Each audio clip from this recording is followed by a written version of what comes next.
Hello YouTube. Excuse me while I try and reverse out of this car park. Yeah, you can wait for me, buddy. Off. It's Traralgon. So, I just thought I'd try sticking the camera in the car, hitting record. I just drove to JB Hi-Fi to buy a new action camera.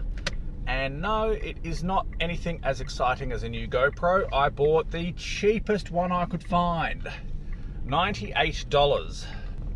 Now, forgive me for not looking straight into the camera because I am driving and being a little bit naughty. I've been wanting to do different camera angles, but I didn't want to put my GoPro in any position where it might risk falling off and getting damaged.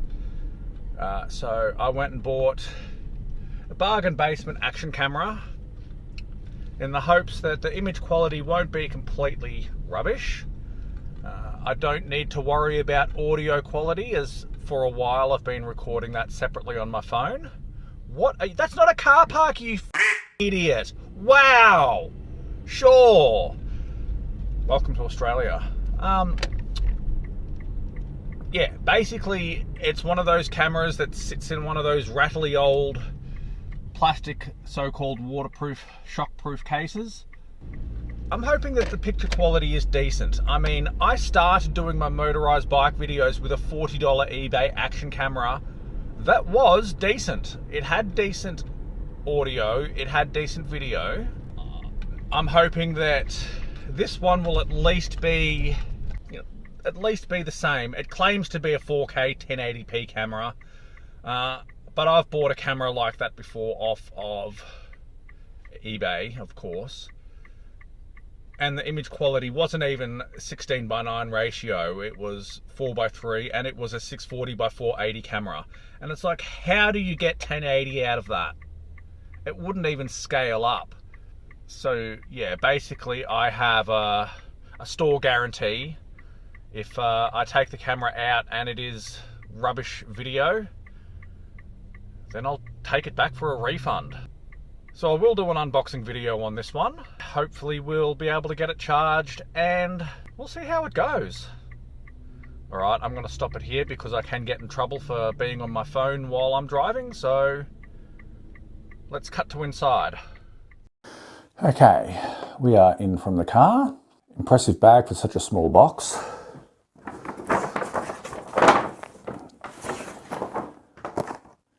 This is what I bought.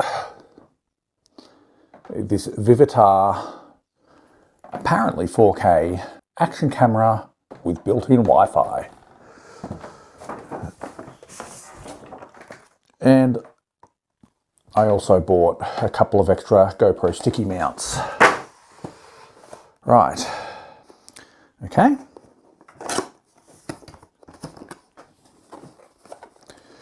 There's our camera sitting in the top of the box.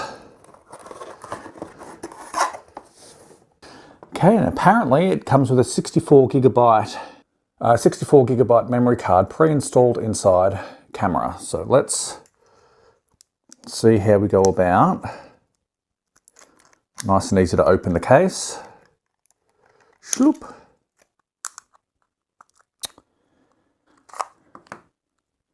There we go. There is our, can it focus on that even?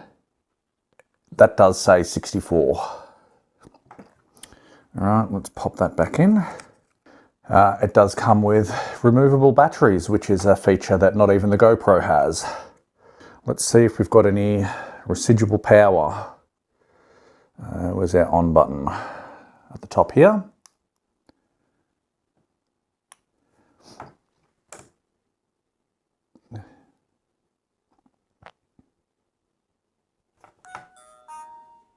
Okay, I'm going to presume that it's a touch screen. It doesn't appear to have much in the way of controls, so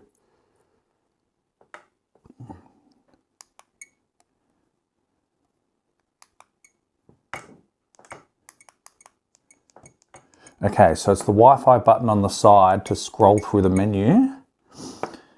Day, month, year for the date format. How do we go back? I don't know. I set the date wrong, I set the time wrong. Okay, it wants us to format the card, so let's see. I've got no idea what I did. All right, so let's hit the record button.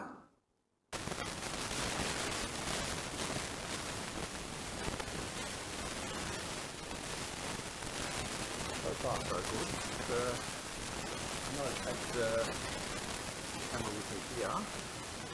Point it outside. It's telling me it's recording in 4K. That looks clear enough. Okay, so apparently this camera has a forward-facing lens, which is currently switched off.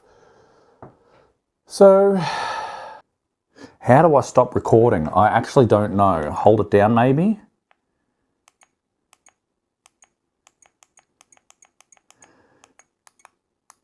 All right. I have legitimately no idea what these buttons do on this camera. Okay, so I think what I was panicking about at recording was it's actually counting the current time, which I set incorrectly, in seconds. And because I'd set it and pressed record, it seemed like it was counting the video. So, press record.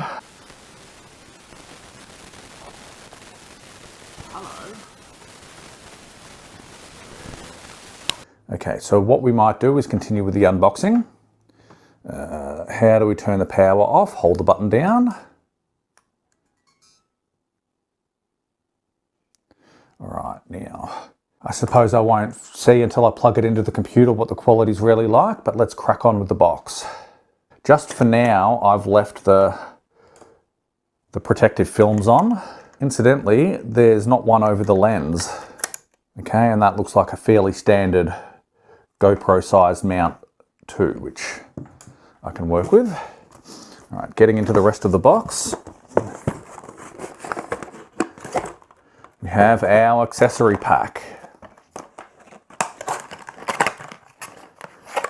Okay, it comes with mounting straps. They're good for strapping onto helmets. One sticky mount, a charging cable, which incidentally, I wouldn't hate getting this camera on charge now. Second battery,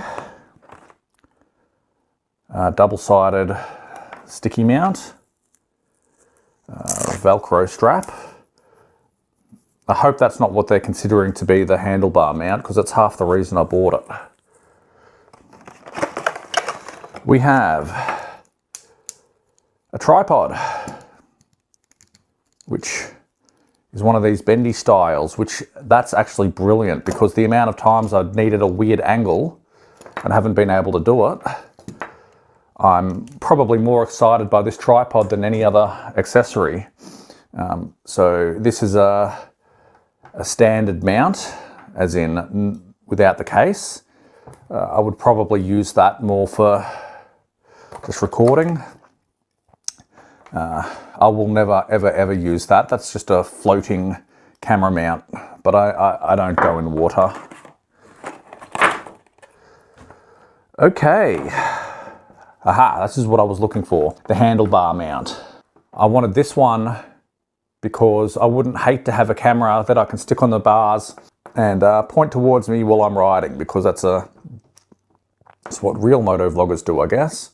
The other idea I had was to mount the camera on the front wheel guard to get some low down, curvy shots. And that's why I bought the GoPro sticky mounts as well. I put more faith in the 3M tape than not. So I get some curved mounts, which will be good for the guards, and a series of flat mounts. And I figure with all these, I can really open up some different options as to where I want to mount the camera. So that should be fun. And that's why I wanted this cheap camera, because I don't really care if a $100 camera falls off. So I thought I would experiment with different camera mounts and use this camera as my scapegoat. There's nothing really for me to do now than to get this camera on charge and then get the second battery charged up. The one thing I've always hated about the GoPro is the fact that it's only got the single battery and I can only record about 2 hours worth on that. No idea what the runtime is on these batteries, but the only way we're going to find out is by getting it charged up and having a look. So I'm going to get these videos from here onto my computer, and then once the camera's charged, we'll set about getting it mounted onto the bike. One thing that I didn't cover, and I'm sorry about the audio quality here because I just unplugged my microphone. It does come with a fairly comprehensive instruction manual. Obviously I need to read because the menus on here aren't particularly intuitive. So while that camera's charging, I'm going to go study the manual and make sure I can figure out how to get this camera to work.